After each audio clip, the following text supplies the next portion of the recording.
최근 세종시에서 걸어가던 중학생들이 3층에서 떨어진 킥보드에 맞아 다친 사고가 있었죠. 날벼락이 아닐 수가 없는데요. 아파트나 고층 건물에서 벽돌에 의자, 술병까지 이른바 투척 사건으로 목숨을 잃는 일도 적지 않습니다. 하지만 가해자 처벌이 어렵고 가벼운 형에 그치는 경우가 많다고 하는데요. 오늘 사건의 눈에서 짚어봅니다. 이한나 변호사 나오셨습니다. 어서 오십시오. 네, 안녕하세요. 네, 이 행인의 목숨을 앗아갈 수도 있는 사건들, 이와 관련한 사건들을 저희가 기사를 찾아보니까 전국적으로 이런 사건들이 생각보다 많더라고요. 생각지도 못한 노트북, 화분까지 이 고층에서 투척한 사건들이 많은데 이런 위험한 사고가 계속 반복되는 이유가 뭘까요? 네, 유사한 사건들이 종종 발생하고 있습니다. 이번에 있었던 말씀하신 킥보드 투척 사건도 있고요. 네. 작년 12월에는 아파트에서 소화기를 던진 사람이 있었고 네. 또 같은 달 전주에서는 다리미를 던진 사건도 있었습니다. 모두 다행스럽게 피해는 발생하지 않았는데요. 몇 년 전 2015년경에는 아파트 옥상에서 벽돌을 던져서 화단에 있던 50대 주부가 숨지는 사건이 있었고요. 또 얼마 전에는 고층 아파트에서 먹던 치킨을 던져서 지나가는 행인의 얼굴에 떨어지는 바람에 얼굴을 다친 경우도 있었습니다. 미성년자들이 호기심 삼아 투척 행위를 하는 경우가 좀 많은데요. 물건을 떨어뜨리는 행위 자체로 사람이 다치거나 생명에 지장을 줄 수 있다 이런 생각은 하지 못하는 것 같습니다. 네.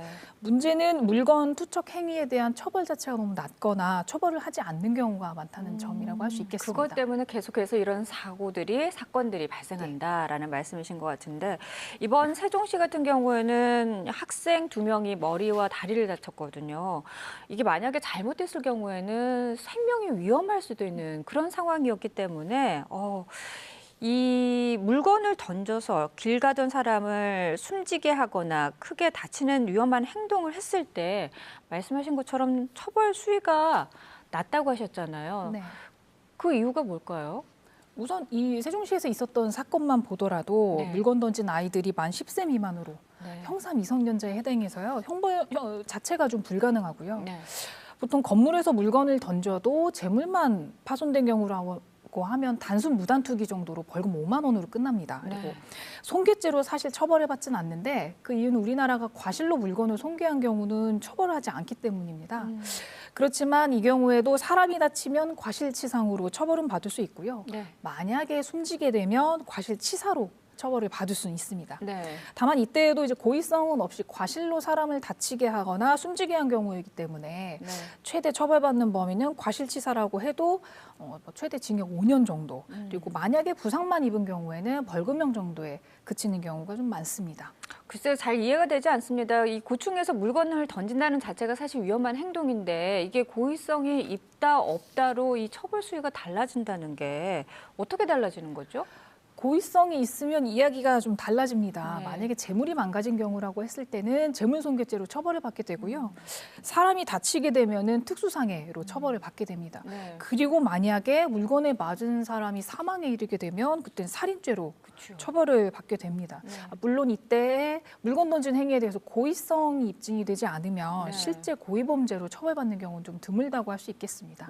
사실 말씀하신 것처럼 고층에서 물건을 던지는 게 그 고의성을 입증한다는 게 쉽지는 않은 일일 것 같습니다. 이렇게 투척 사건이 잇따르면서 인명 피해도 커지고 또 우리 주위에 워낙 고층 건물들이 많기 때문에 이런 사건으로 인해서 우리가 그 고층 건물 주위를 지나갈 때 이 막연한 불안감이 있거든요. 혹시 우리가 이 고층을 보고 지나가야 되는가 이런 생각이 들기도 하는데 이와 관련해서 건축법을 개정해야 한다는 지적이 있는데 이 고층에서 투척 사건과 건축법 개정 어떤 연관이 있기 때문에 이런 이야기가 나올까요? 이런 사고를 막으려면 가장 좋은 건 물건을 아예 던지지 않는 것이겠고요.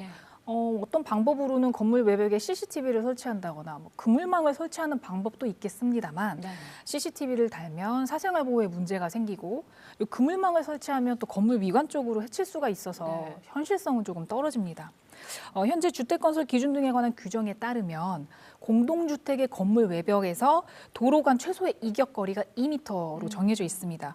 근데 사실 10층 이상에서 물건을 던지면 2m는 너무 쉽게 날아가죠. 건물이 높아질수록 낙하 거리도 멀어지기 때문에 지금 현행 2m로 되어 있는 이격거리를 한 3m에서 4m 정도로만 좀 늘려도 물건에 맞아서 다칠 확률을 조금은 줄일 수 있을 것 같고요. 무엇보다 이제 낙하물 사고 같은 경우에는 보통 어린아이들이 이제 호기심하고 장난에서 비롯되는 경우가 좀 많습니다. 학교와 가정에서 좀 지속적으로 또 예방 교육을 해야 될 것으로 보이고, 이렇게 무심코 던진 물건으로 인해서 나의 가족이 다칠 수도 있고 지인이 다칠 수도 있다, 이런 생각으로 좀 주의나 관심을 가졌으면 좋겠다는 생각입니다. 네, 그러니까 단순히 우리가 이 고층 낙하물에 관련된 이런 것을 예방하기보다는 건축법 개정으로 인해서 위험성을 좀 줄일 수 있다. 맞습니다. 이런 말씀이신 것 같습니다. 무엇보다도 가장 중요한 것은 고층에서 함부로 물건을 던지거나 버리지 않는다는 것이 중요하겠죠. 오늘 말씀 고맙습니다. 네.